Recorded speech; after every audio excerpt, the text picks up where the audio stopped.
Yaonekane sky watu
welcome to the platform podcast. Good morning.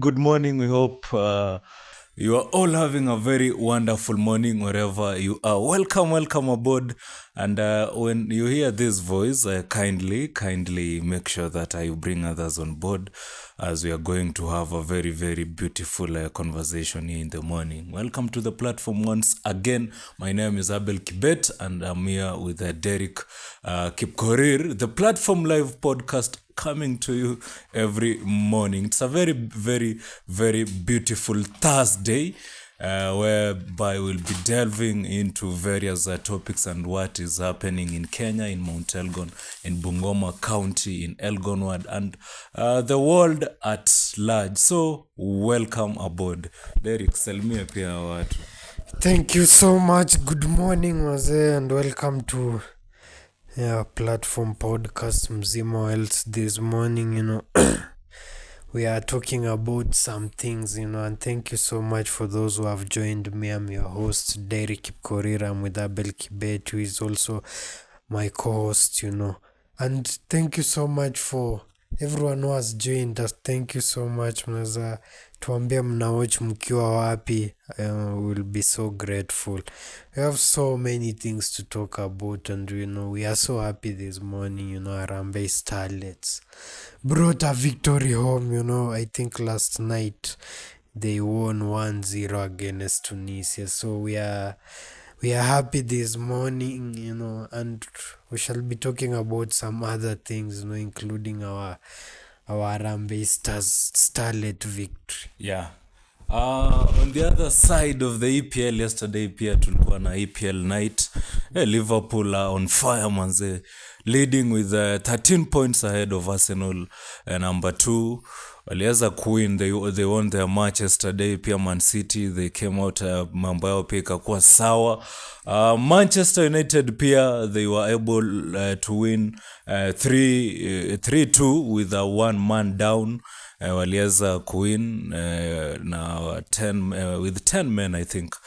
So yeah, that's how the EPL night was. I think for the first time, mafan wa Manchester now they're enjoying the win. Waliweza ilikuwa usiku mzuri kwao manze. For us Arsenal manze, ilikuwa usiku mbaya manze. It was a draw with a Nottingham Forest. Yeah, na hivyo tu ndio mambo ya football. We really hope, sijui kama tutaweza catch up with those 13 points as Arsenal. Leo ni ngumu sana, it's very hard sometimes in football, lakini mpira udunda. Anyway, acha mafans wa Man U kama Mercy Cherono pale waweze kuenjoy mwalimu Isabati, na wana wameweza kufika. Hope they are really, really enjoying. Lafu, by the way, hii t-shirt manze, I'm wearing a very beautiful Mzimo Elsa t-shirt. Sijui kama inaonekana vizuri from your side. This one was hii nilitengenezewa bana na fan, na akaweza kutuma bana, akasema Abel enjoy this, na nimeambiwa itakuwa vyema niweze kutambua na niseme, although amesema nisiseme ni nani, but I have been told to recognize kwamba ilitengenezwa na fan, and naona nakaa fiti sana. Thank you very much, platformers, nyinyi ni watu wa power sana, nyinyi ni watu wa power sana. Pale comment section Derek, naona I can see wase wameweza kufika, wase wameweza kujongea. Masichesh Cherono anasema good morning my people, good morning to you Masichesh Cherono. Anasema mbona muna glow, siri ni gani? Anasema tuna glow, nafikiri siri ni Yesu. Asante. Griffin Psero, morning people. Aston anasemaje? A stone throw distant away. Anasema kama ako mahali akilinga tu akirusha mawe tutasikia. Masichesh Cherono anasema Abel, usisahau Manu iliwin. Yes, I think I've mentioned that. Manchester iliweza kuwin jana. Rudi hapo kwa 1 man down. Yeah, ilikuwa hivyo, they won with that. Nafikiri walipatia kijana fulani wa Manchester red card hapo. Lakini they came and won. Griffin Psero say, just say we won, wacha mambo mengi. Nasema tuseme hawa ni majamaa wa Manchester. Nasema tuseme tu waliwin. I think thank you naona wase wanaingia. Abum Chelsea, majamaa wa Chelsea pia yesterday they were able to win. Pia good morning my people, na wapata live. Yesterday night was an EPL night. Jen Olinyo anasema hello, live from Mount Kenya University Eldoret campus. Thank you very much. Nilikuwa hapo juzi, I was there, lakini sikukuona. Boom Chelsea anasemaje?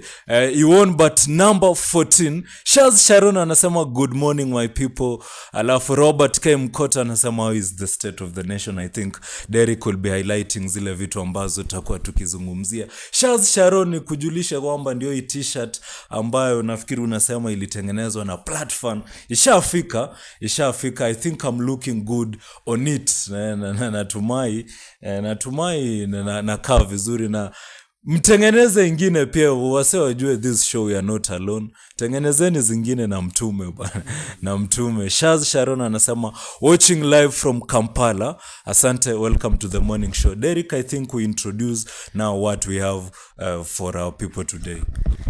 Thank you so much, Abel Kibet. Yeah, so this morning, we are discussing some issues, and we are happy, last night Harambee Starlet brought victory to Kenya. They won 1-0 against Tunisia it is, I think, the second or the third round up to the qualification of the women AFCON. Yes. Yeah, the women AFCON. I think it's to happen this year or next year. And we really have a lot of hopes with the Harambee Starlets. Yeah, we are hopeful with Harambee. We have seen what they've been doing. They've even represented us at the world levels at some times back, and we are really hopeful that I think they are going to do what the men were unable to do, or they've been unable to do until now. Harambee Stars, they have really, failed. Yeah.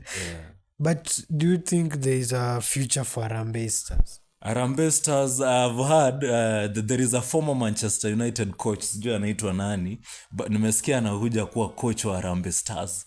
A former Manchester United. You see, Kenya really amazes me. Yes, ukipitia pale. In fact, I think I should be looking for the name. A former Manchester United. Look for the name. If a former Manchester United and they won last night. Yes, they also won last night. Man U, they won by how many? 3-2. I think it's 3-2. It was 3-2.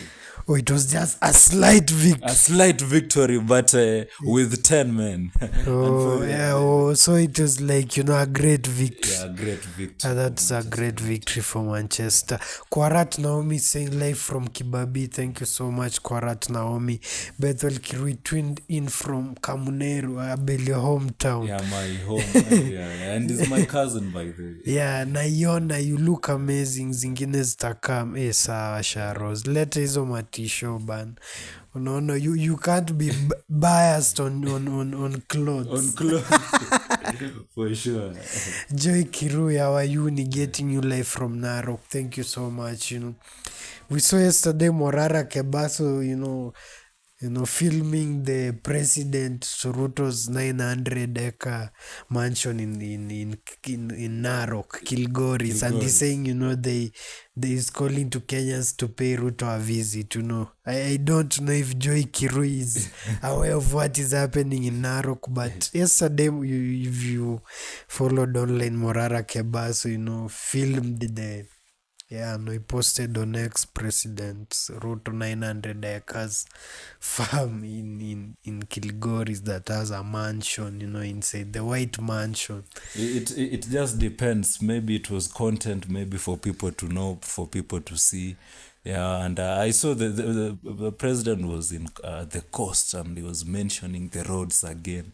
He was really mentioning the president say he has a very great acumen, and a very great mastery of roads. Of roads, not even roads. He actually claims that he knows Kenya, and it is his job to know those places. So yeah, he's the president. He's the president. You remember Moi used to go everywhere. In fact, Moi, there is a time I think there is a video that I came across. Moi was alikuwa anabebwa na tractor bwana na mvua ilikuwa imenyesha. So I think sometimes it's good as the president of the nation to visit all these places and it's not a must. Yeah. It's not a must that the president to visit there so that we have development, but sometimes it's good for the president to physically to those places. Davido Kimu, it says morning live from City of Champions, Eldoret. The president, fifth city, the president also, is a champion. He comes from the City of Champions. So we hope that that although Morara is publicizing, the president mansion in Narok, everything is okay. So thank you so much. Sam Kamo at our uni, getting you live from Kapsokwen CBD. Alafu hapo kwa Manchester bana, we win with 10 men. Hello. Thank you so much, Sam. But they're actually number 14. They were just trying. They are fighting for relegation. Can you just look for the table so that we can know the situation of Manchester as we speak, and also the name of the that coach.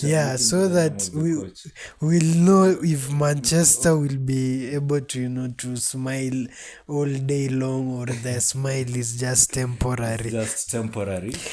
Kijembe kizima natafuta mchumba mpango wa kando awe wa Manchester United. You see, Manchester won yesterday, so they're just trying to. It's like when Manchester wins, Manchester United. A lot of noise. Manchester United fans all of a sudden have bundles and money and everything. They are buying alcohol in every bar.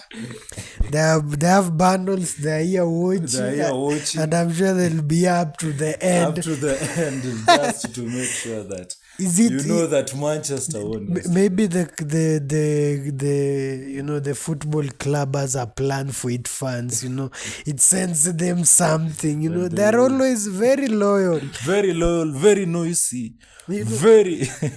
Let's just ponder on that this morning. How comes when Man U wins, they have the bundles and the money to tour form in every club in the mountain. And it's very, by that, it's a concern now. Watu wa Manchester huja tuambia hapo kwenye comment section. Why is it that when you win, even the show sasa naona numbers inapanda? The numbers are climbing because Manchester United, people have money all of a sudden. Kuna mtu hapo anasema ati leo watu wa Arsenal hawako kwa morning show. Maajabu, it's that I'm just wearing our own brand, lakini nazaenda kurudi hapa na jezi original ya Arsenal. Wow. Hey! What a morning for Manchester United fans, as they threaten, to occupy everywhere. They have all the money. Thank you so much, Manchester United fans. Tesi is saying he's a VP mnakaa poa. Thank you so much, Tesi. Live from, kwa booster pale Koshok. Incoming Harambee Stars head coach Benny McCarthy. Yeah, is set to arrive in Kenya on Wednesday.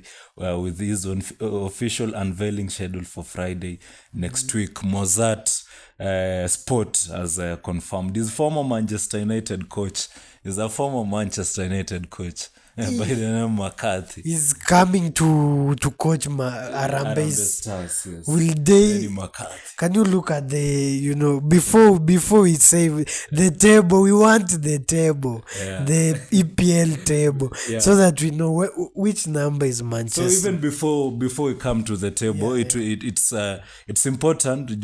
Coach of Manchester anakuja Kenya, anakuja Benny McCarthy. So let's have a South African football legend and former Manchester United coach Benny McCarthy is expected to in the country by the end of this week to officially take over as the new Harambee Stars head coach. McCarthy is expected to arrive on Wednesday ahead of his unveiling on Friday now tomorrow. The 47-year-old technician was previously served as a first team coach at Manchester United, bringing his former teammate Moenip Joseph as part of backroom staff. Hakuji peke yake. He's coming with another former tactician from Manchester United. Joseph, a former South African international goalkeeper, played for Orlando Pirates between 2008 and 2013. Orlando Pirates is also a very, very famous and a team that is doing well in the South African League. So McCarthy decision to blend maybe local. We were expecting to see now Harambee Stars. Maybe will he save? Maybe he'll save the situation. But I had Manchester United fans again yesterday singing that they are very famous Nigerian goalkeeper should go to Chelsea. I wonder what's happening that Onana should go to Chelsea. And nimeona mafans wa Chelsea pia here, the likes of Brighton Chumo. Our teachers are now on half term. Ukiona pia numbers zinapanda walimu wetu wako break kidogo. So we really wish them well. Pia wapumzike kidogo. Acha later Premier League. Manchester United, what a wonderful morning. Boom Chelsea. Leo watu Arsenali wako kwa show, maajabu haya. Dante Chemos morning to good morning Dante Chemos, where you watching from? And then we have Cynthia Chem saying morning to Show Colit. Thank you so much. Good morning. Brighton Chuma watching live. Abel Andero. Let me not speak because if I speak I'll be in trouble. Meanwhile I need the stats of Rasmus Hojland and Mark Cucurella. Hojland no Manchester, Cucurella no Chelsea. So Brighton is a Chelsea guy. He's a Chelsea guy. Yes. He has a DSTV in his house, but we can't even argue. Good morning, Brighton Chumo Bana. Thank you so much for joining us this morning. Miyaudi Andrew Kimtai, good morning. Tuned in out of Imara Daima, Nairobi. Imara Daima. Wow, thank you very this much. This guy, has been here every morning. He's been here every morning and thank you really so appreciate much. Him. What is this is how the table looks like. 2024-2025 after yesterday's night. Liverpool leading massively with 67 points. Following is Arsenal with 54 points. And I think that one is a difference of 54 to 67. That is 13. But as Arsenal has one game at hand, one game in hand. And then we have Nottingham Forest 44. Man City also with one game. Liverpool ndio imecheza tu an extra game. It's only Liverpool ndio iko na an extra game. So Man City number 4, Chelsea number 5, Newcastle. Manze sioni Manchester bwana. Nimefika number 7. Usiogope, teremka. Number 7 Bournemouth, number 8 Brighton, number 9 Fulham, number 10 10 bora Aston Villa. Bado sioni Man U bwana. Na kelele ni mingi. Teremka, usiogope, teremka. Number 11 Brentford, number 12 Crystal Palace, number 13 Tottenham.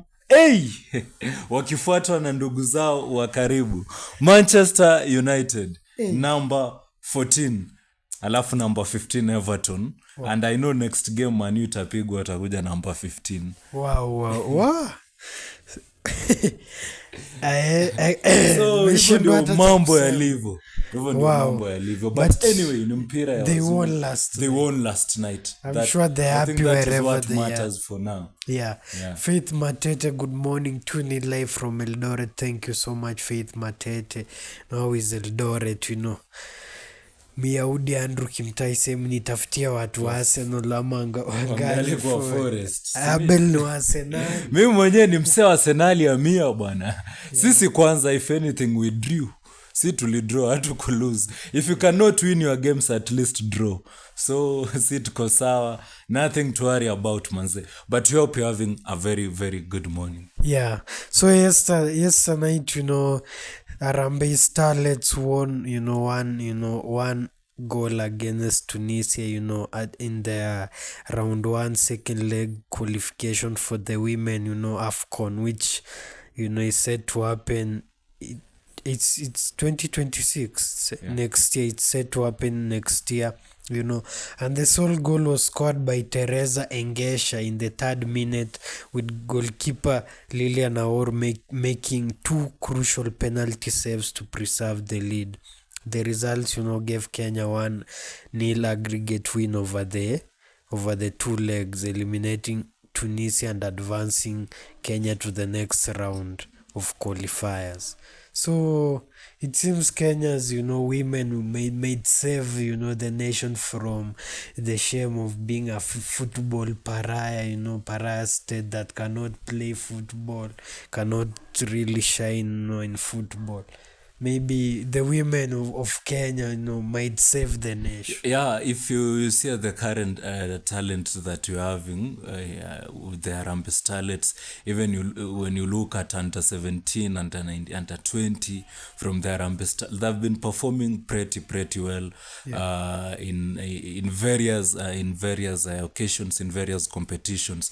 And to say that Harambee Starlets is a futuristic team, it's very true. It's a team that I think even if we are going to have the competition of Chan women, with Harambee Starlets, it's something that we can bet on. AFCON even, it's a team, it's affordable, very affordable team that when put, I think when as a country, we now just need to make sure that they are putting more resources to the ladies team, and they are putting more money, because we have seen them performing. And I even remember the Simbalets, the Simbalets, those that are the rugby ladies. Yes, when given opportunities and when given chances, these ladies have been performing very well. So I think it's now upon us as a Kenya, as a country, and as a nation to make sure that we just put more funds and we make sure that we facilitate these ladies teams. And for Harambee Starlets, I'm very sure I've seen them performing, even them scoring goals, and it's a team that maybe more money should be put into our ladies, and maybe now enjoy the fruits of that as a country. Yeah, more money should be put on our ladies. Let them, not be stranded. Let them have their allowance on time. Everything, let them only think about football. So, yeah, this morning, Harambee Starlets are making Kenyans happy with their yesterday night win, of 1-0 over Tunisia, making them, win, the first round, second leg, of the Women African Cup of Nations 2026 qualifiers. We are hoping that Kenya, and Harambee Starlets qualify to play in the Women AFCON, so that when we host the AFCON in 2027, we have people, people who know, how it goes. Yeah. Befian Tiriongo saying hello live from a known place. Wow. Yeah, Miaudi Andrew Kibet say brother Abel usome tebo hadi mwisho utapata the biggest team in the world. Biggest team in the world, Manchester United hapo, alafu poteza labda Yesu akirudi. Eli Sikirio SK mwenyewe bana, the guy left Kapsokony. Yeah. This is a man is a man where amepiga hustle hapa Kapsokony right now. I hope he's at the coast. Anasema is ndani na is also consistent in our shows. Amekuwa akitufuatilia. We really appreciate his ni hustler mnoma. He's been to Uganda. Amepiga hustle pale Uganda. Maybe when you msabot or you are at the coast na unataka jamaa kukurania a very serious errand, tafuta huyo jamaa Elias Sikirio. Anaweza kupigia very serious errand pale maeneo at the coast.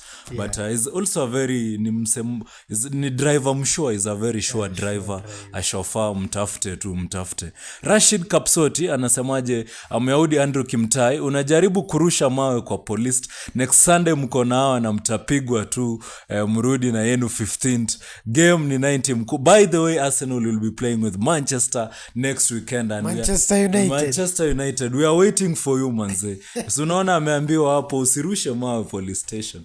You know, it has been very hard for us. For the last 2 games, we haven't been able to score. But game ya 3 tunapatana na nyinyi Manchester United.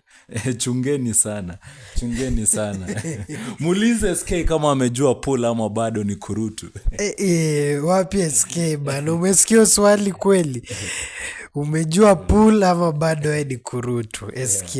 You know, we're having a pool tournament is happening hapa maeneo ya Mount Elgon. Na huyu jamaa Myahudi is participating in the tournament ya ambayo imekuwa organized by SK by Chestit Boni. Waziri si wa barabara, you know. SJ kama is participating. And I think it's coming over the weekend. What is his name? Anaitwa Myahudi Andrew Kimtai. Sijui kama is participating. Myahudi, I don't think Myahudi is where is he from? Anaweza tueleza hapo alafu tuone kina nani wako kwa hizo. Myahudi, where are you from, you know? They don't have name but they are different, you know. Different faces. I think this guy is from Elgon Ward. Anaitwa their names are not really put in place but their pictures are there. Ili anasema msho ningekuwa taonea kapso ningebeba. Let us acha tuambie Myahudi bana, kama angekuwa taonea kapso angebeba bana. So you know, Myahudi just relax, just chill back, you know, and watch SK, you know, make his pool moves. So thank you so much those who have joined us, Guru. And we are also asking Manchester United fans, you know, and their allies, you know, why is it that when Manchester United wins, all of a sudden Man U fans have money and, you know, they have bundles and they're ready to remove, you know, to make sure there is a party anywhere they are. So thank you so much those who have joined us this morning. And apart from, you know, the victory that we are enjoying from Harambee Starlets, you know, who are saving Kenya, you know, and bringing back the pride of football, you know. The president has been in the coast, you know, and yesterday he was in his 3rd day, you know, of the coast, and he was able to visit Kilifi County. And this tour, you know, started on Sunday when the president visited the MS Norwegian, a cruise ship that had like 2,000 tourists who had passed, you know, via Kenya. So they were enjoying, you know, themselves in Mombasa.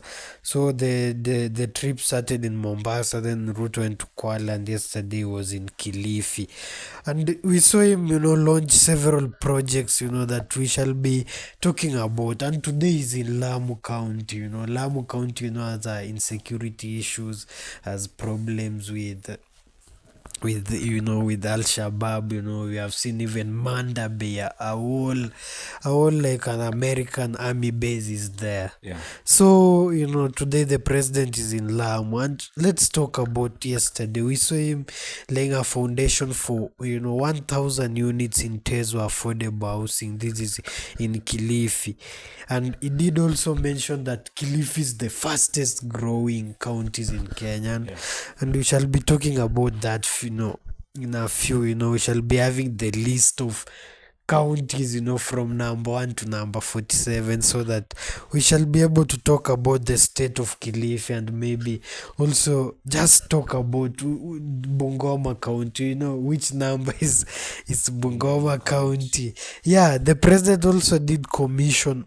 Some people are saying the president launches transformers, but I think the word is commissioning. Yes. Commissioning.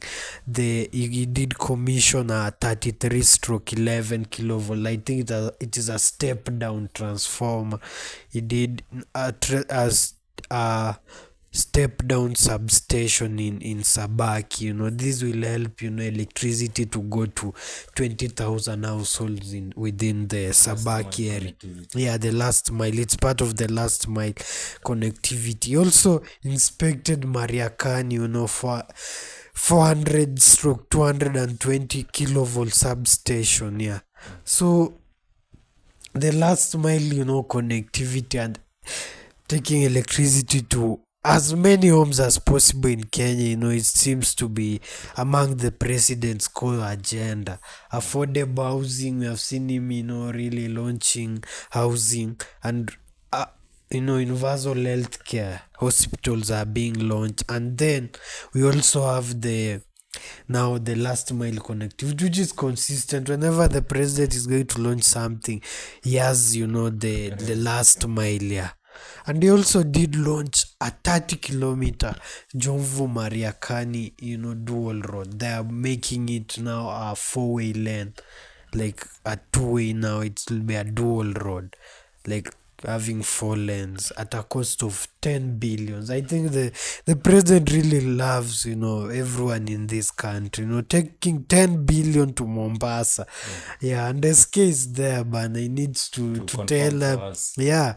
The president put, 10 billion, 30 kilometers, Jomvu Mariakani, dual road, and lastly, did open a school in Mombasa County. Remember, the president is operating around Mombasa state law. Yes. So he did launch, the Mjambere Secondary School in Kisauni. This, is in accordance to, I think, the people of the coast have told him the issues of education, which have been there, consistently. Over time, we have had, the issue of education in the coast being at the lowest. Yeah, we have had at some point the lowest schools, coming from the coast, and I think the president launched a school in Kisauni addressing among, these issues. So, just before you get your thoughts, I want you to talk about the affordable housing, which is the president key thing. We saw him in Mombasa. He did launch affordable housing. In Kwale, he did launch affordable housing. Yesterday in Kilifi, he did launch affordable housing. And maybe today in Lamu, you'll see him again launching affordable housing. Meaning affordable housing, is a pillar in the administration of the president. And then the last mile connectivity. Because even in Mombasa, it was launched. In Kwale, it was launched. And now we saw it also yesterday in Kilifi. Yeah. So what is it, that the president really wants? Because some people are saying, he's looking for votes. But he has been consistent with 3 things: affordable housing, universal health care, and last mile connectivity. What do you think, the president really wants? And what is the message, that the people of Mount Elgon, Kenya at large, should get from his visit, to the coast, especially now that yesterday was in Kilifi. He was in Kilifi County. Thank you very much. Naona pia pale kwenye comment section, our fans pia wanazidi, and our followers, they're really following. Thank you very much. Thank you for tuning in. I think before I delve into that, niwatambue before tusonge, and also remember that we have Jishindie challenge which is coming. Hizo ni kwenye madukani over the weekend. T-shirt ya Mzima Wells.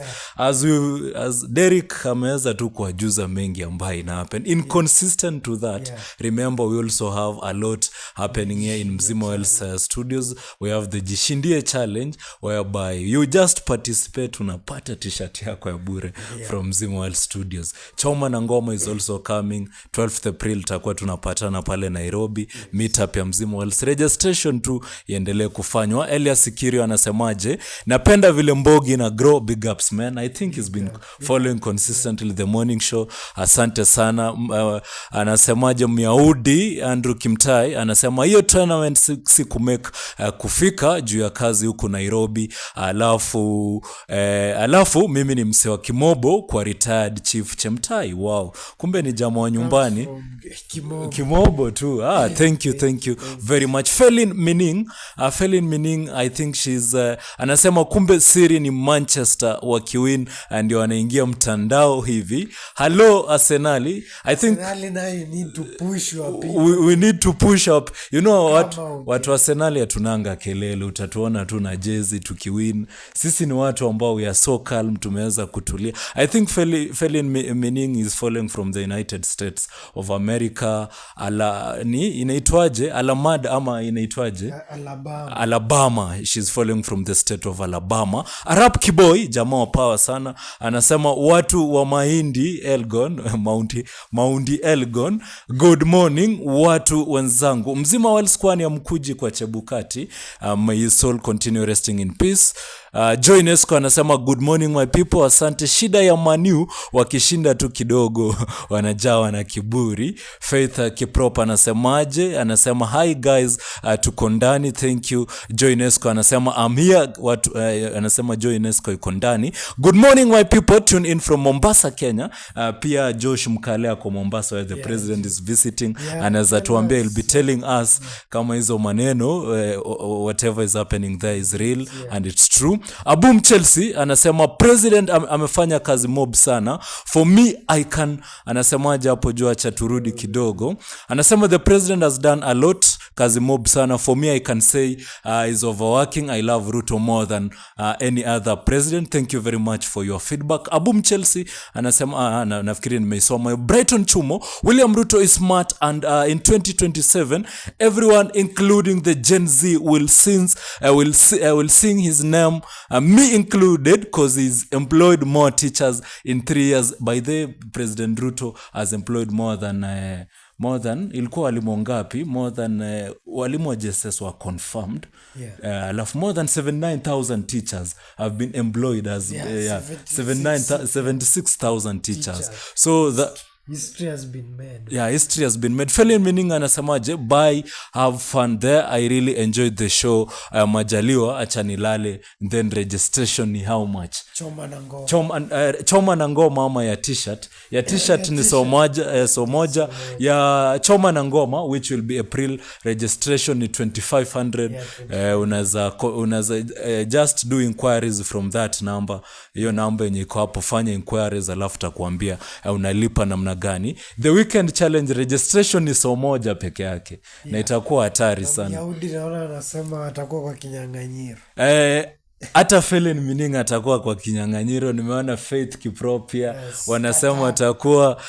Myahudi anasema next weekend niko kwenye kinyang'anyiro ya Jishindie challenge, and for my opponents wakiona jina yangu wajiondoe juu ile ushindi itakuwa ya kuaibisha wapinzani. Ya kuaibisha wapinzani. Si rahisi. Anasema Jishindie challenge ni so moja. So I think Derek, you have mentioned the president's visit at the coast, and wale wenye wako at the coast pia they can help us confirm. Amekuwa Kilifi, Josh Mkale SK. Wase wetu wengi wako kila mahali. You have asked me on the maybe mambo ya housing agenda. The affordable housing na universal and last mile is very categorical on it. On me, I've been very consistent kwa in maneno ya maybe affordable housing, although we are very aware, na tumeona hata Rigathi Gachagua akisema wale watu ambao wamekuwa na payslip ndio kwa hasira na president zaidi, because they are the people that are being taxed. Pesa zao ndio zinakuwa taxed so that maybe ziweze kujenga zile nyumba. So kusema tu ukweli ni kwamba I've seen these houses have been able to be, and mi nimetembea kidogo na nimekuwa na ile advantage ya kuweza kuona if these houses zinaendelea kujengwa na zitajengwa hivyo mpaka 2027, hii itakuwa legacy na itakuwa legacy ya President Ruto, because in future if you look at our cities, the biggest problem that we're having ni housing. Ukiangalia hata states like other states, countries kama Dubai, countries zenye zimesonga sana, they made sure kwamba ukiangalia country kama Dubai, ni nyumba tu zimemea huko, mawe zimemea huko, so that maybe, na hata watu wengi wameenda huko, and even those Arab states because ya kujenga, so that maybe ku afford na hizo ku make sure kwamba nyumba ni very affordable, na watu wetu pia wanaweza ishi, because the state of Nairobi, ukiangalia Nairobi and most cities, people are living in abject poverty. States za zile nyumba ni mbaya sana. If these houses kama pale tumeweza kuona Mukuru kwa Njenga, if those houses are going to benefit the real people wa Mukuru kwa Njenga, wenye wamekuwa wakiishi kwa zile Kibera is the second largest slums in the world, the first in Africa, the second in Africa after Soweto. It's I think number 3-4 in the world. Number 3-4 in the world. So we're having the biggest menace in the city, whereby nafikiri watu wengi sana yafaa kuwe housed, and Mukuru pia it's among the biggest slums ambayo ina form hiyo Kibera, zinaenda zikishikana. So through affordable housing, if the president is going to make sure kwamba hizo nyumba zote zinajengwa na zinakuwa sure, hizo nyumba zinapatikana na zinakuwa affordable for our people, it's something that is going to be a legacy for the president. Not only now, jinsi ambavyo Brighton pia amesema, the president is been on record, ndio the president ambaye ameweza kuajiri walimu wengi zaidi kushinda wengine under a span of 2 years. Na tumeweza kuona, you see, these are things zenye maybe watu wezi, now that one is the agenda of the president, maybe hizi ndio vitu yenye alikuwa amepromise watu wake, so he must deliver on that last mile connectivity of electricity. Watu wa Mount Elgon hapa can attest to that. Hizi stima zimeweza kufika sehemu nyingi na, and we know when electricity kiweza kufika to very many places, inamaanisha kwamba we are supporting business, we are bringing new products. If you compare Kenya and maybe Uganda, even whereby you are buying this electricity from, Kampala is a dark city, Nairobi is a city under the light. So if we are going to make every part of Kenya to be like Nairobi in Kenya, every part of Kenya to be like Nairobi, every particular city kuwa na ile last mile connectivity ya stima, hizi stima zifike Chepkurkur, zifike Chepkungur, stima ifike every part, every school. Through that sasa ndio tunaweza actualize zile vitu za ICT hubs, universal health coverage. Kidogo Derek hata nimeweza kuambia yesterday, we are speaking about it SHA na SHIF kidogo iko na shida, and you have even heard the MP wa Kimilili Didmas Barasa ki address the president on it. It has been, some places it's working, some places it's not working, and we even now calling aboard Deborah Mulongo, who is the health CS, waweze kuona pamoja na Harry Kimtai, who is the son of the mountain, he hails from this place, waweze kuona hii mambo and this story that is rotating, moving around SHIF and SHA, what is real. It's really hurting the Kenyans, na wale tu wa Kenya wadogo wenye ni maskini zaidi, na ndio imekuwa the agenda of the president kuhakikisha kwamba anyone mwenye hawezi afford ile. So do you think maybe what is the specific problem with SHA or SHIF?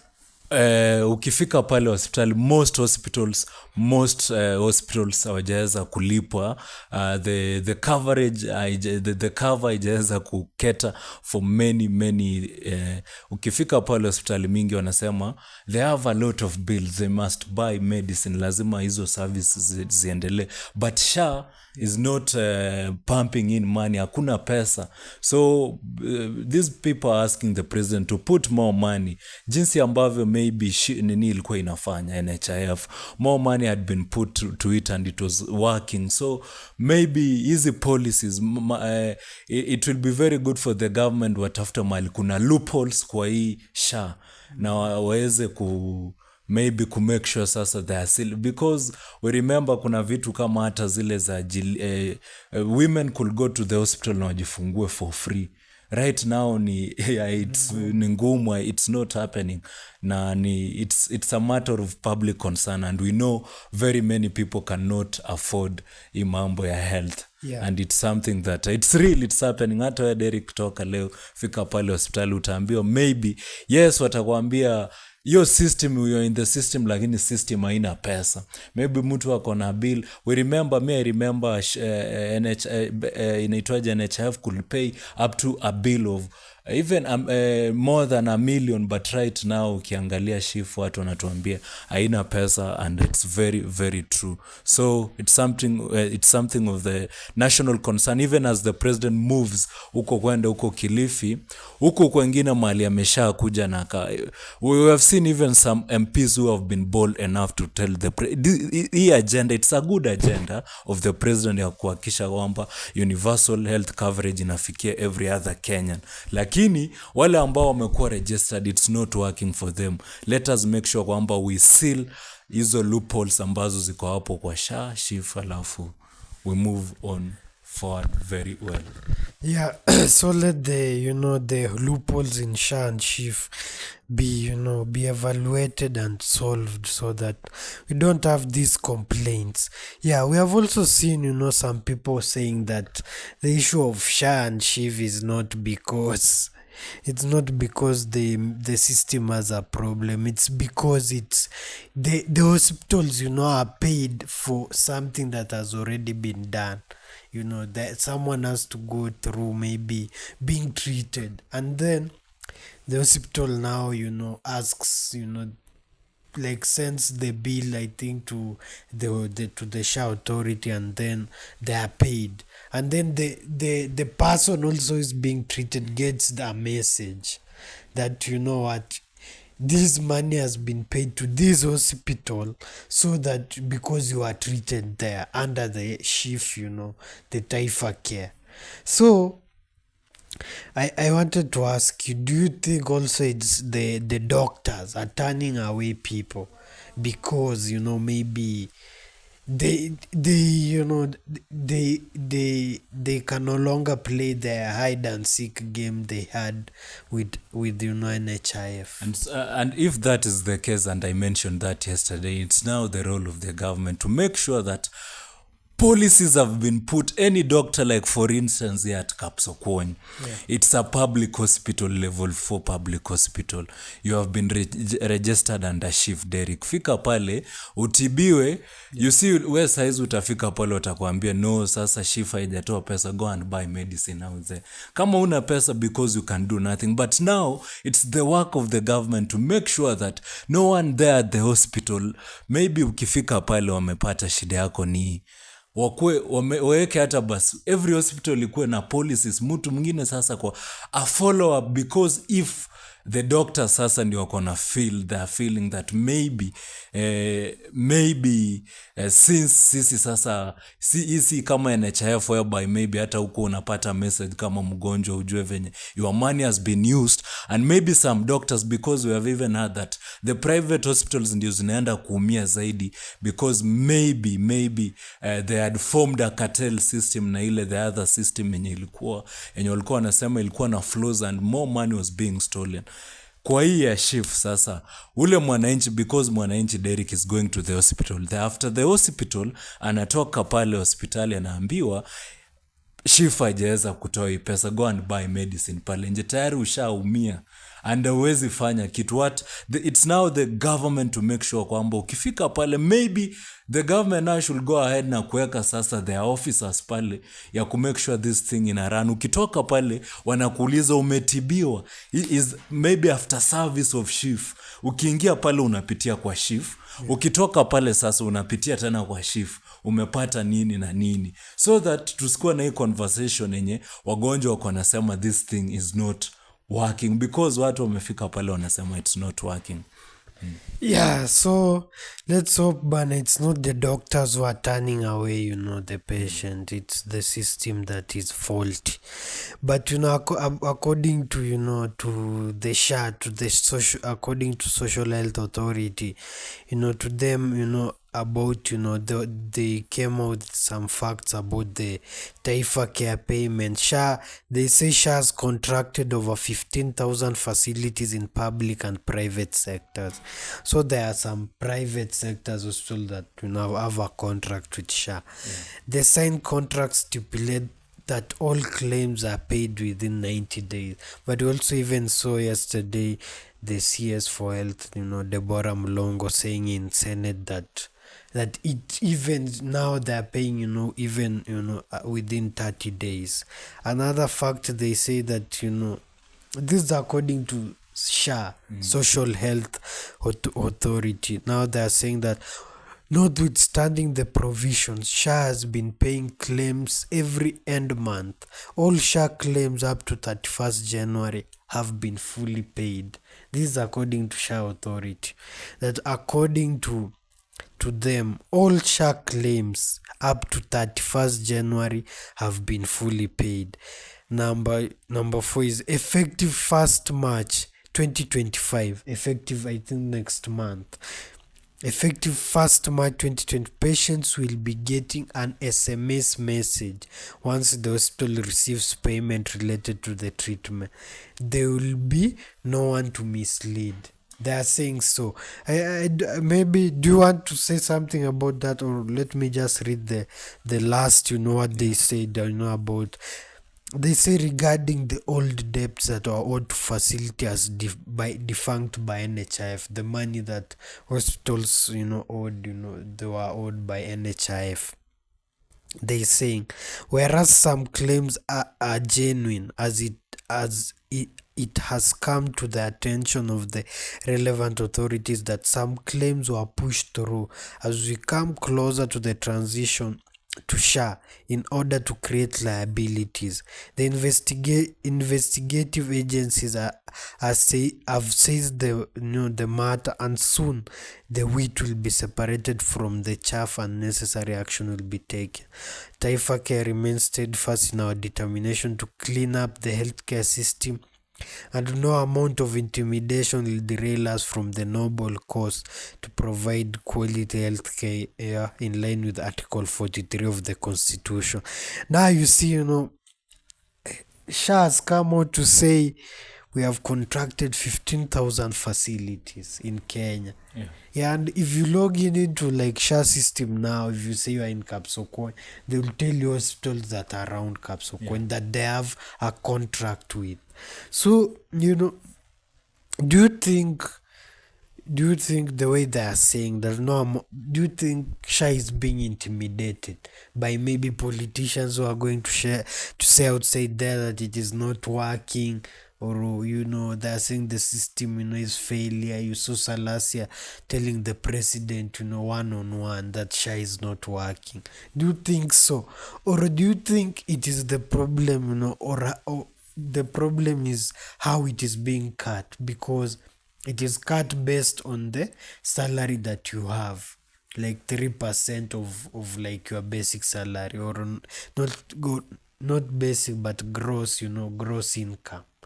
So do you think the problem, who is the problem? SHA is surrounded with a lot of politics, and you see, it's not again out of desperation that a whole MP will come out and say that SHA is not working. You go to these hospitals and you even hear from those that have gone there to the hospital. Yes, I even saw the CS of Health, Deborah Mlongo, trying to explain everything, everything that the government have tried to put in place. Anything that may be supposed to be done by the government, I think Deborah Mlongo has tried to explain it, that they're trying to exactly do that. But on the other hand, we have seen also patients going to these public hospitals seeking for those services and coming out clearly and saying that we cannot get these services, and you wonder what is the problem. You wonder what is the problem. from those that are representatives of the people, and I think right now it's from both sides of the divide. I think MPs have now tried to come clearly, and I think it's MPs from both sides of the divide. And you see again Shah and the whole it's a new thing. It's a new thing, and sometimes to roll out a new thing to the people, it's so hard for even people now again to get used to it, and for you again to be sure that the new system again is working very well, and it's providing those services as it was supposed to do. Again, it's hard to even know because it's a new thing, and data, and maybe the data is being, they're now trying to use that data, maybe to make sure that it's working, and even to provide more services. We've mentioned on the issue of is it the way the way it's being cut from the people's pay slip. You see, you've had others paying 300, others paying, depending on what you earn, and I think that is what is bringing this whole politics, because you have seen people that are paying more than others, and you see that is bringing that aspect of, maybe some people are saying that it's unfair, or why should I pay more and another person is not paying. And again, this one is something to deal with health. You see, not all people become sick. There is someone that has paid and may never even use that cover, medical cover. So like members they have their own cover, and again their money is being taxed, maybe to cater for this particular health coverage. So it's a new thing that is surrounded with a lot of politics, but from me, I really want it to work, because a lot of people are suffering. You see, this one is a health coverage, and you see, we cannot continue peddling and meddling with the affairs of our people's health. If you're having a sick person, especially these chronic diseases, those people are suffering in these hospitals, and it's so hard, because I've even been able to see and even to read a first-hand information, and I think moving forward we'll be coming with these evidences in this particular show to read to you how I've read a testimonial from a patient who was supposed to undergo some dialysis, and it was a very, very hard situation for him, because the SHA and the old chief could not cater for most of the hospitals that maybe you're supposed to get those services. Maybe here in the village you'll get that a certain hospital has been contracted and is under that Universal Healthcare Authority, under that contract, but they cannot again offer those some services that are maybe supposed to be offered, and those hospitals that maybe are supposed to offer these services they are no longer in good terms with SHA and SHIF, and that is what is bringing a lot of problem and a lot of the whole turnaround effect with our people. And so it's my prayer and it's my plea even to the government of Kenya and to the president. Maybe the president should come out now clear, and maybe come out with clear laws, and maybe even stern warnings to those people that are serving in these government agencies, these government entities that should be providing services to the people, such as SHA. If you're saying that you are paying, why is it that a sick person is suffering in the hospital who has already maybe paid his dues to SHIF and cannot again get those services that they're supposed to get from the government? So it should not be very hard for the mwananchi to come again, and maybe for me and you, we can discuss, we can talk about it. But for a sick person, he just wants to go to hospital and get the treatment. So we hope the issues of SHA, and SHIF will be taken care of, because Kenyans deserve, good health care. It's provided for in Article 43 of the Constitution. So the president, is still in the coast. And something else that came out, in the president's, tour of the coast is he did say Kilifi is, is among the most, the most promising, the most, fastest growing counties in Kenya. And I've seen, Kilifi is being ranked, between number 6 and 8. Yeah. Yeah, it's I think number 7. It's That is yeah, number. This is according to the latest. I think it was done in December. According to, I think it was done by Infotrack in December 2024. That is when they came out and say, the best performing county is Murang'a with 52%, being led by Irungu Kang'ata. They're saying, their Murang'a County is leading in health, education, agriculture, energy, trade and tourism initiatives. And then we had Homa Bay, then Trans Nzoia, then Kirinyaga, then Nyeri, and then Lamu, then Kilifi and Kiambu. They tied, Lamu, Kilifi and Kiambu tied. Yeah. And we saw the president, and I was wondering what is it that is making Kilifi become a fast growing counties. For a very long time, people have known Kilifi as a very poor place. But it has a very big, water resource, the ocean, and the people there, are also interesting, especially the Mijikenda. What is it that is making Kilifi now? It's stopping. I've been privileged to be in Kilifi. Yes. to go to Kilifi. And true, to some point, Kilifi is a place that by the way, we have a place that in Kilifi that Mount Elgon is better.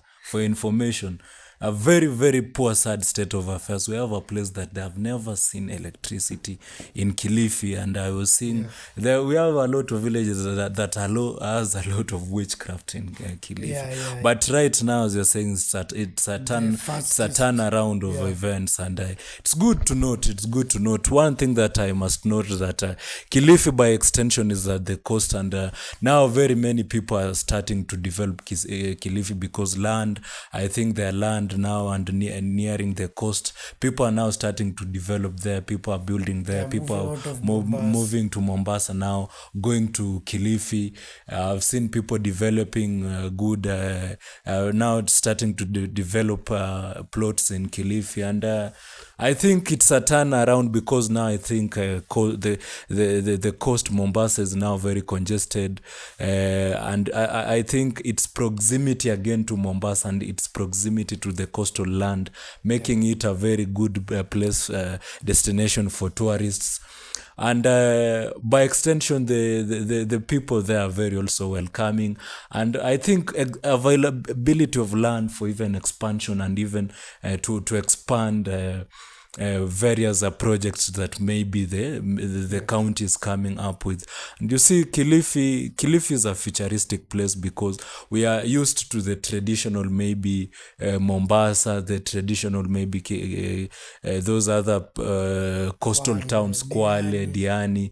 But now this one is coming up as a new place, in as much it's not very near to the coast, but to the coastal, to the beaches, but it's proving it's coming to prove as a place that it's near the coast. And again, the highway, the roads that are being opened, it nears the highway, and it makes it a good place to they are very, there are several developments that are happening there in Kilifi. they are now I think leading also in tourism. Malindi town, I think, is leading in tourism in Kenya, and bringing a turnaround in Kilifi, a place that we have had before Shakahola. Yes, And you so see, many- Shakahola is in Kilifi. Yeah, Shakahola is in Kilifi, and we have, so we hope that there will be a turnaround of things in Kilifi County. I want also to ask, why is it that Bungoma County, our own county, still punches, below its weight. Why is it that Bungoma County is not leading? And who will save Bungoma County? We are seeing Didmas Barazo, we are seeing Wangamat, we are seeing so many people saying they will save Bungoma County.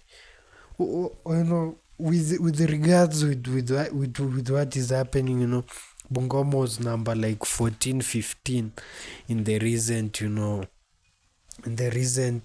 think it was done in December by Infotrack, the recent survey. What is happening in Bungoma? Why is it that Bungoma is still behind, compared to Murang'a, compared to even our neighboring Trans Nzoia? What is in Trans Nzoia that has defeated the people of Bungoma to have?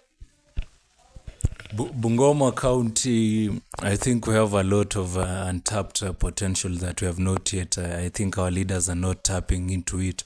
If you look into the population, we have a very bigger population that I think if our leaders are going to think outside the box and make sure that perhaps they're making use of these resources in Bungoma County, and then we'll be moving. But then the question comes, it draws down to what we were talking about yesterday, and I mentioned and I had even the MPs talking about it. The MPs have failed. I mean, the governors have failed to demonstrate towards devolution in very various occasions. Even in Bungoma County, you'll see in this year's devolution conference, we will be going there, and what they'll be showing you how Mount Elgon has been able to produce a lot of maize, how Bungoma County has been able to produce a lot of cassava, how Bungoma County has been able to build a big market. The very things that have been happening since 1963. People in Mount Elgon have been planting maize, and that is what you'll see the government of Bungoma in the devolution conference going to show what Bungoma has. It just makes us, even number 15 is better. We should be around number 30s, because if we are going to show in the devolution conference, we are going to show people how we are digging fish ponds and just coming up with fish. We are not going anywhere. Because we now need goodwill. We now need to define. We need a governor who is coming as a leader who has the interest of Bungoma County at heart, a governor like Irungu Kang'ata, because we do not have a very serious infrastructure that is going around in counties. Even Bungoma County, we have money that is still money that is still at the CBK that we have nothing to do with money. You see, it's being returned because we don't have leaders that really have the interest of the people of Bungoma at heart, because how can money return to the national government and our people are languishing in abject poverty? So I think moving forward, and it's my appeal to the people and the people of Bungoma County that before we elect someone, let us also have an agenda from our leaders, from our MCS, before we send these people to Bungoma. It's also the work of the MCS to make sure that even in Bungoma County, they come up with proper budgets that maybe in every particular ward, in every particular in every particular ward, in every particular part of Bungoma County, we have serious at least if we are having more than how much money did Bungoma County maybe receive in this financial year? More than 12 billion. Yeah. Why can't we have more than a project of more than 400 million happening in every ward? Yeah. A serious project that is going to propagate and bring money. A lot of money go to like recurrent expenditure and paying people for salaries. For development, I think only remains like 700 million. 700 million for what are we now doing? Why should we? The problem is the county assembly or what? Why should we pay the people at the county, and we are now again paying the people at the national level to do the same job in the offices? Very small amount of money remains for the development. Yeah. So you wonder. But I think we should have like a development based, budget. Yes, a development based budget in the county. But our budget is still a recurrent Recurrent, expenditure, yes. based budget. But And even with small money that our counties have been given, they have only proved to be development corruption. Yeah. If you see even our roads, our governors are not even making these roads. Even MPs yesterday claimed that all governors are just relaunching Kera's road, the road, Kera road, which is being done by national government. And that is what I'm saying. Devolution. Counties will show us which road are you doing, where. We have seen the county recently, posting picture they are doing the Naitiri Brigadier Road, they are doing some tarmac there.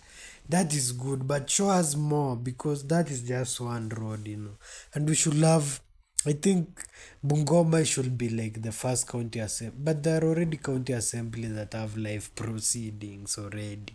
So I don't even, I don't want to wonder so much. But I think what Irungo Kangata has done in his county is Nambwani has digitized the healthcare. So every health center in Muranga County is like it has a computer, Wi-Fi, it's digitized. And then he's opening up towns, like small centers. He's calling them smart cities, like small towns. And then he puts cabros, if he goes to a town place like maybe Ibuga, or a small town like Kaberu, or a small town like Kibuk, he puts some cabros inside there, and where people walk, and he calls it smart city, where people are, yani, he's like, pushing his people to, to become like, to live like in like a small, first world country in Kenya. Muranga is like a first world country in Kenya. I hope you are getting me. Yeah. So that is what, is the difference, that while here in Bungoma County, list is done on development. So, little money is taken to development, because we have a budget that it rotates around recurrent expenditure. So for Muranga, for them, their counties, is their initiatives are more to developments, because they lead in health, education, and everything. So let Bungoma County also, they want to prosper, start doing the feeder roads, start, digitizing every health center, put electricity, put street lights, in every town or a small centers, where people, meet almost every day. That is what will transform the county, and put it in another place, maybe. Yeah. So we are happy, the president is visiting the coast, is visiting a fast growing, county also, like Kilifi. I've seen also Kalonzo is launching a party, People's Liberation Party. It is the NAC. The NAC is changing its name. They are relaunching it. Yeah. So the president also is in coast today, is in Lamu County. Yeah. Martha Karua and Kalonzo, and people of, anti-Ruto people, are launching their movement slowly by slowly. Yeah, so today also in our second stories, we are asking, will Raila, support Ruto in 2027? We have seen, what happened recently, with the Railas, he was taken up to AUC. The president voted for him. He looked for allies to vote for Raila Odinga, other presidents, and it went on, and the Raila, the Raila Ruto's, story started after Gen Z's, demonstration on I think it was 25th or 26th, of June. 24th, 25th, 26th of June last year, 2024, the Raila, after Gen Zs that demonstrated and threatened, to kick out the government, President Ruto, did look for Raila and even formed what is called like a broad-based, government, and even brought, including John Mbadi, Opiyo Wandayi, Wycliffe Oparanya, Hassan Joho to different, cabinet secretaries position. And this was in a way to bring Raila into the into the house, into the mix. So now Raila, we have a broad-based government that Ruto is the head of that government. And this, Raila has lost the AUC bid after a very, great negotiation. We have also seen, the likes of Rigathi Gachagua telling Raila Odinga, come to us, we give you the presidency. So, because, some people have declared that Ruto is the enemy, some people are saying, maybe Raila is the man who will remove Ruto from office if he doesn't support him. So we are wondering, will Raila support Ruto come 2027? And this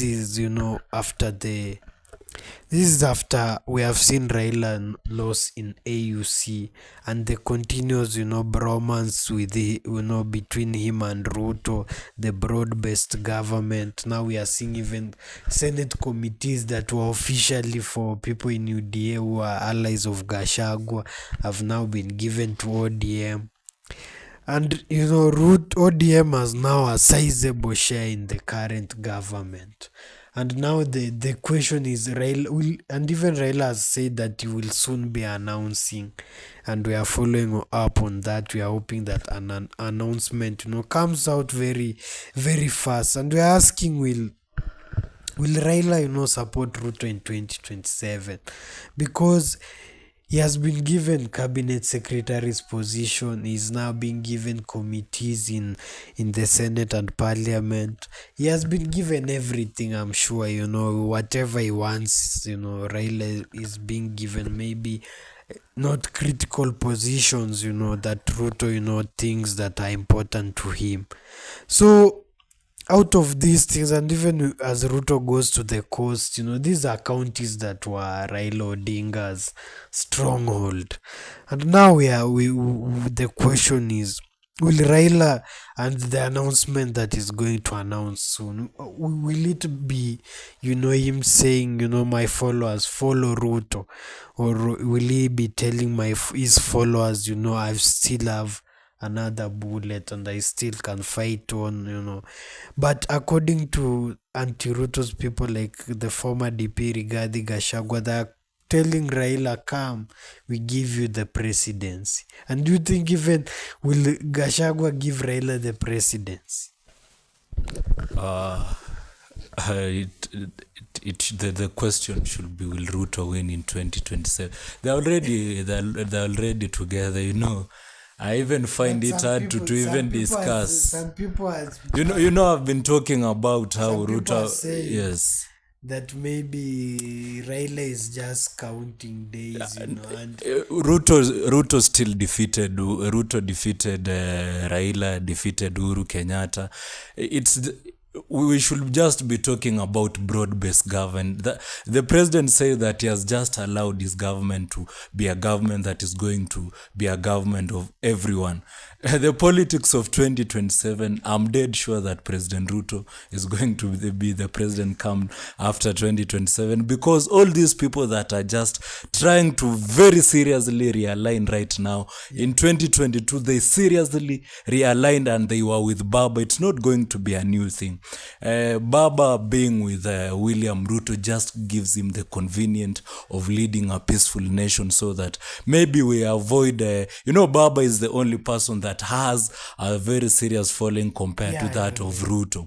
So for them just trying to work together is the convenience of having a peaceful country. And but there is a possibility that, if Mount Kenya is gone the way Gachagua is saying, that if they collaborate with Raila Odinga, you'll get the president.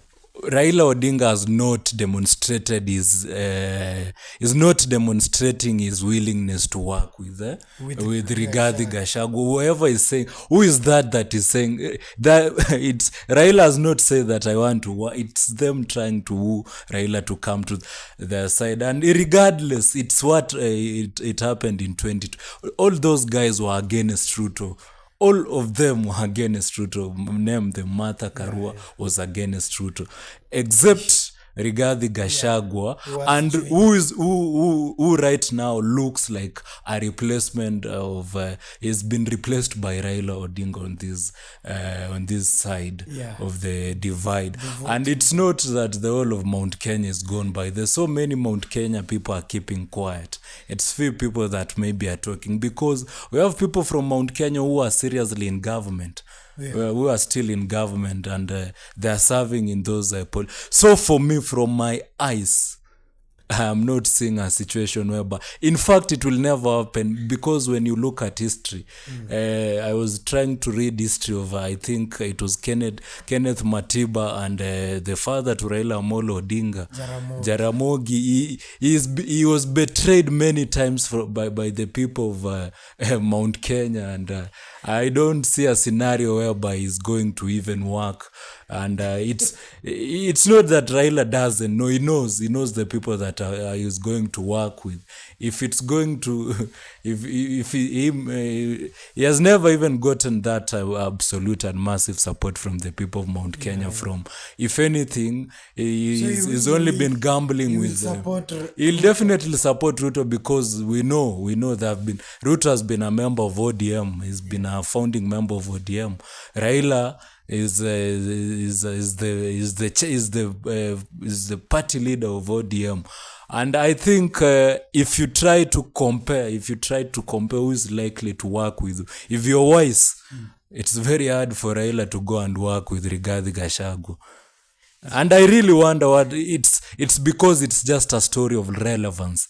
Rigathi's Gachagua in this whole point is that he had been picked in a very serious position of relevance, and is a person that has been maybe right now is been pinned down from a position of relevance, and that's why it's a very serious topic to maybe talk about, because of the office that maybe he was holding. But him as a character, I don't see them going really far, because then again we still have 2 and maybe a half years to go. Ruto is the president, remember, is the incumbent.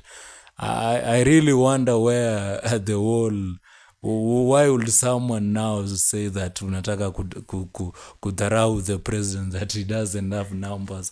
It's madness, my friend. It's madness. For a man to become the president of Kenya, I think we should think seriously. We should think seriously. And that forms my opinion. Raila will support Ruto. Yeah, that forms my opinion this morning, that Raila will definitely support Ruto. And if they're not going to support Ruto, if it's the succession politics of 2027, I still see no one that is going to beat Ruto in 2027. So we are hoping that even Raila's announcement, will help us settle that question. On our other story, Bana, Russia's come out to say, Gaza should remain intact and Palestinians, should remain in Gaza. This is also, an opinion that is being held, by Egypt, which is a nation, that, is a border, with the Gaza Strip. Also, the Jordanians, have come out to say that we want the Palestinians to remain in Gaza, and also for the Palestinians to have their independent state, a 2-state, like Palestine to have their state and Israel to have their state, which they already have currently. So we are hoping that something is done, and Gaza, we already have a ceasefire, and the people who had been, the hostages are being returned on both sides. But Russia, Egypt and Jordan are holding a similar position on the story of Gaza, and the president of America who is insisting that let America take over the Gaza Strip, rebuild it, and the Palestinians to be taken to Egypt and Jordan. And there are some reasons why Egypt is saying no, the historical reasons, because Egypt has occupied the Gaza Strip. It has occupied the Gaza Strip before, and they are saying, we don't want to go back there. We don't want to appear as if we are continuing with that struggle.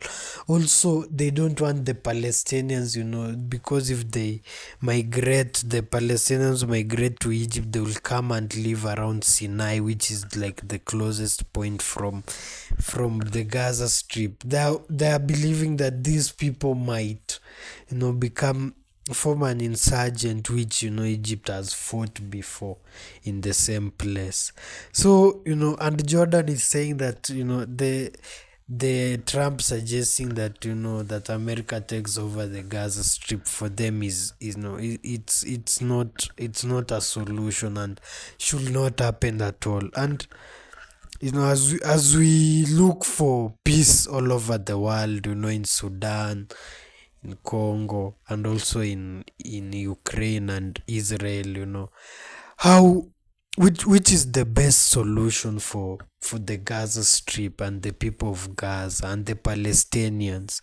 Because the Americans and Trump now are saying, you go to Egypt and Jordan, go and live there, and then we Americans take over the Gaza Strip and rebuild it.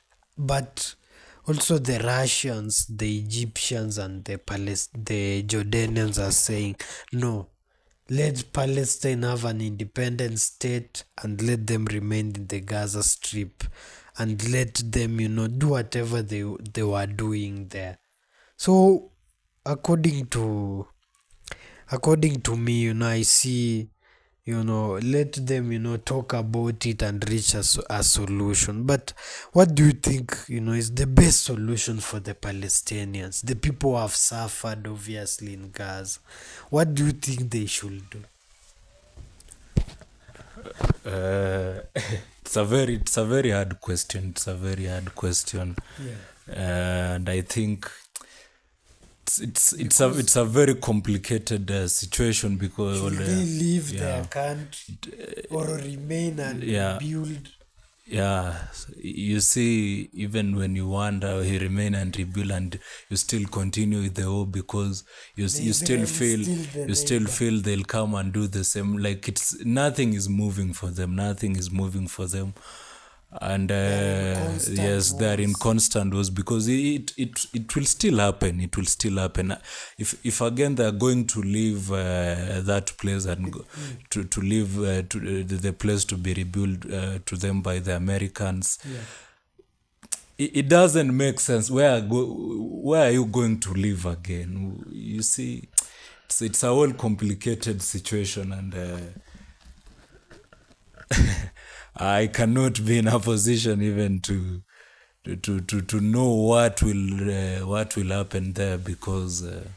And maybe what are your hopes, for the? My hopes is that maybe the war will stop. The continuous. The war already. There's a ceasefire. There is a ceasefire, but we know there is a humanitarian crisis. Yeah, in Gaza. And again, there is a ceasefire, but we have people that have already lost everything. Is it sure that there is a ceasefire? It's not very sure because the situation will still escalate, and we expect to see it even happening again and again, because we'll hear again that maybe one Palestinian has been killed or one Israeli has been killed, and it always starts like that, and then it escalates. So it's a whole bigger situation that maybe. And what if they go to Egypt and Jordan? What if they go? Are the Egyptians and Jordan ready to receive those that are they ready to receive them right now? The Egyptians are not willing. Yes. But the Jordanians have already taken their children who had cancer. But also for them, they want Palestinians to remain in in their own country. Yes, they should remain where they perceive or where they view. It's where it belongs to them. So for them, if they... And you see, it's a whole complex situation that even started. It's like... For Israeli, they feel like they should just... deep down, we know they feel like they should have just wiped them out and remained with the whole Gaza and remain their own country. But what now is going to happen? Yeah. Because that one cannot happen. Yes. So it's a situation that I think it will continue for if you ask me, for the longest time. Yeah. And I think no one, absolutely no one. I think it's them now as the people of Palestine and the people of Gaza, the people of Israeli. The solution is within themselves. Themselves. I think what the world can control is the humanitarian crisis, the war. That is what the neighbors and those that that is what we can I think control. Yeah. But like if someone is going to say that now let them leave and maybe America, it's another situation. Yeah. If someone is going to say that now Israeli come and rebuild this one, another situation. And I think what should be done is that pump in the humanitarian solution as much as possible to the people of Palestine. Yeah, because they'll again want to stay where their people have again died, where their people have they have their history there. Yes. So they have their lands there. So it's a complicated situation. Yeah, even though it's a very complicated situation, people around the world are hoping, for a solution. The Russians, Saudi Arabia, the Middle East countries, together with Russia, Egypt, and Jordan, they are saying, let there be a state of Palestine, a two-state solution. And then for America, they are saying, let the Palestinians leave, let them go to Egypt and Jordan and start a new life there, because if they remain, the same thing will continue. Yeah. So we are hoping, a solution will be reached and people, will find peace. In our last story this morning, as we wind up, before we have, what is happening in Mount Elgon, I'm sure there's always something, But in our last story, China warns America against supplying weapons to Taiwan. This is another, complicated issue. I don't know even what the solution is. But let me just tell you and our viewers, just a little history. In 1949, there was a Chinese civil war, and the Chinese nationalists, crossed the ocean into what we call today Taiwan. And as China, was being occupied by the communists. And as recent as 2025, the Chinese are saying no one will stop the reunification of China, and the reunification for them, is taking back the Taiwan, including the Taiwan Strait, which sometimes, has military presence of American. Even, as we speak at the moment, there is a certain, general of the American Navy who has said at the moment whatever China is doing to Taiwan is not just, like showing off. They are literally, trying to take the island. For them, they are making steps, to take over the island. Whatever. The biggest thing that is at stake, for in Taiwan is what we call the semiconductors, the Taiwan, TSMC, Taiwan Semiconductor Company. Now, this is the biggest issue because 90% of the high grade, microchip used in electric vehicles, being used in drones and other things are made in Taiwan. And now China is saying, you know what? America stop supplying weapons to Taiwan. They are warning, meaning they're threatening them, stop, or else we'll do something. And this means if America stops supplying, weapons to Taiwan, it means Taiwan is over with. But also Americans, have not stopped. They have gone on to even remove, a part of they are now support. Before they were not supporting Taiwan as an independent nation, but at the moment they are supporting Taiwan as an independent nation. Before they were just supporting Taiwan as a region, as a people, but now under Trump administration, they are saying they support Taiwan independence, meaning they'll protect Taiwan as a country if China tries to invade. And in response, China has now warned the America, said stop supplying weapons to Taiwan, meaning stop this meddling into the reunification of China. What do you see as the end goal? What do you think China wants with Taiwan? And as someone who is here, all of us we use laptops, we use phones, electric cars are the thing of the future. It all depends on these microchips that are being made in Taiwan, and also some small amounts being made in South Korea and America. We have seen, is trying to build their their semiconductor industry. So what do you think is the end goal? Do you think China believes if they control Taiwan, they control the world? Thank you, Derek. Thank you very much. We have been here. Naona Joshua is around. Thank you very much, Joshua, for tuning in. We really appreciate you. Joshua Nashanga, what's not getting feedback from your side?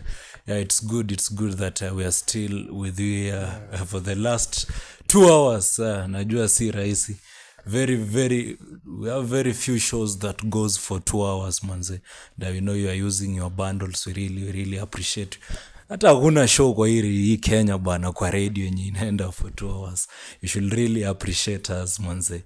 Yeah. So I think on the issue of Taiwan, venye tu it has been said, I think I hadn't really researched on it, but what I know, it's the issues of the microchips. And you see, I think those microchips are the ones that are still being used in the making of the warhead. So it makes Taiwan a very strong country, and I think it's an accomplice. China views it as an accomplice of the USA, and again, it's a country that for them they view like it's a country that was supposed to be in China. It's a country that maybe it's an island that is neighboring them. So they view that maybe they're the ones that they should be cooperating more with Taiwan compared to the Americans. Yeah. And if you look at the history of Taiwan, even the microchips that are being manufactured from Taiwan, most of those engineers, most of them, I think the technology and the whole thing originated from America, from USA. It's that maybe they have the product, the raw products now of producing them, and I think it makes America a superpower, because now for them they'll have a lot of Taiwan being a country that maybe is close to them. I think it gives them the advantage. They receive more, they get more of those chips, and maybe help them in the making of those warheads. And it's all about the military power, making sure that your military is, and you remain to be a superpower. And China is also a superpower country. America is a super country. So in the long run, the United States of America will want to make sure that maybe they support Taiwan in everything possible to make sure that they remain within them. China, on the other hand, they strongly believe Taiwan is their country, that Taiwan should be under them, and it's something that will continue for long. For me, I still know, in as much as the war, because America is having a new administration, but we know that one is now a war that I think Trump wouldn't he would pick that one. I'm sure he'll pick that one, and he will fight for Taiwan. So right now is that I think the situation is the way it is, because if Trump fight for Taiwan, that is World War III. that is World War III. So do you think there is a possibility? There is no possibility. Of Taiwan. There is no possibility of a war. I think they'll come to yes, of course they'll come to the table, because Taiwan is also right now, they view themselves as an independent country. So they also have their China. I think they'll just have to go slow on it, in as much as already they have started that maybe started showing those signs that we really want to take over this country as our own country. Yeah, so let's hope but I'm not sure if the issue will not de-escalate, because China said recently no one will stop the reunification of China with Taiwan. Americans have gone on to remove now. They're saying Taiwan is an independent country. And as as things ramp up, and as events unfold for us, Mzima Wells, the platform podcast, our work is to inform you, to tell you what is happening around the world. And thank you so much for those who have joined us this morning. I don't know what is happening in Mount Elgon and our localities, as we close the show and the day, so that we meet again tomorrow. Tomorrow we now close the week. Shall be talking about things that have made headlines in the week. In the week. So what is happening? I haven't seen so much in Mount Elgon, but kama dawa kama kawa, there's always some. I've seen the issue of yesterday still trending, that issue whereby we saw the signpost with the image of the MP. Some people strongly believe that the picture in that poster should have been that of the governor. We don't know what is happening. In Mount Elgon, anything can happen. I have also seen a prominent lawyer, Donald B. Corrill. There is a tweet that he made about the Sabot people. He said that the Sabot people have always been in the government, but they have never benefited. You see, in fact, it is a tweet that it's trending. It's trending. Let's look. Let me just look for the tweet right away. And as Abel, makes a technical break a little bit. But Donald Corriera said, something about the Sabot people, and we'll be reading to you in a few what Wakili say. So Wakili said something about Sabots being in the government for a long time, and they have not been able to get something. So I'll be informing you in a little bit. Don't know where the tweet is, but so a little bit, Abel will be telling you about that.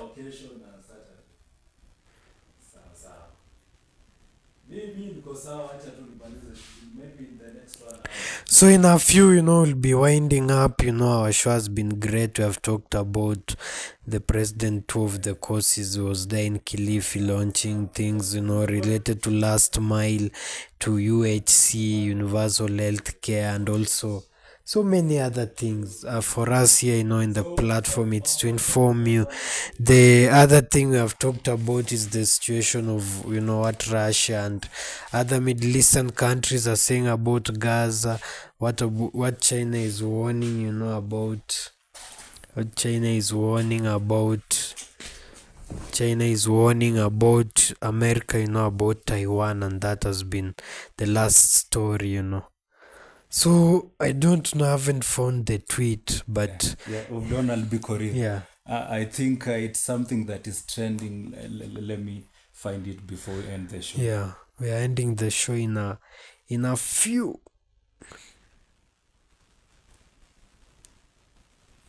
think it's also in voices Yeah. Shall be ending it in a few.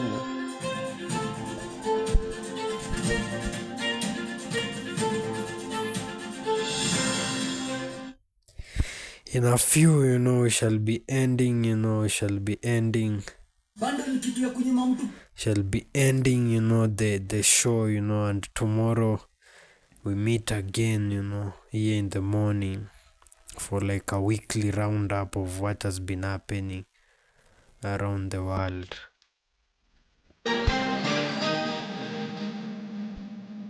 In a few shall be finishing.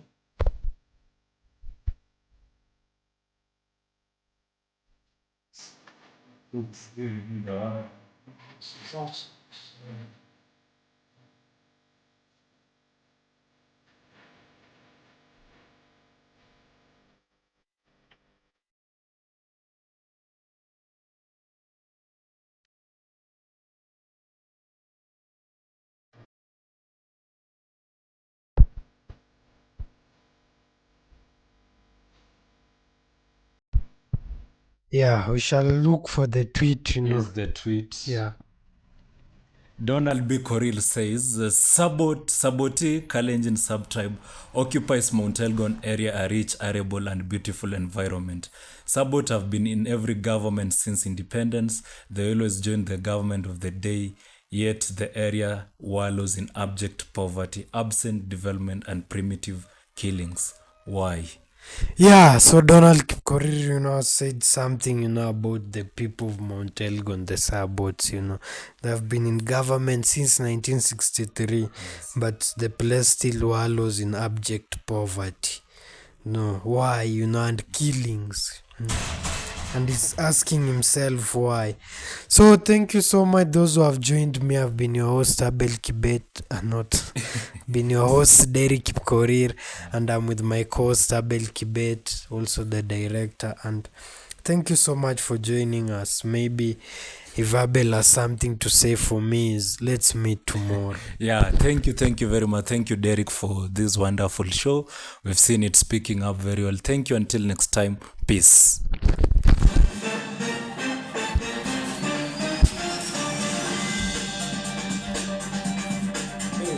Hey, nafaa niende Kanairo sasa.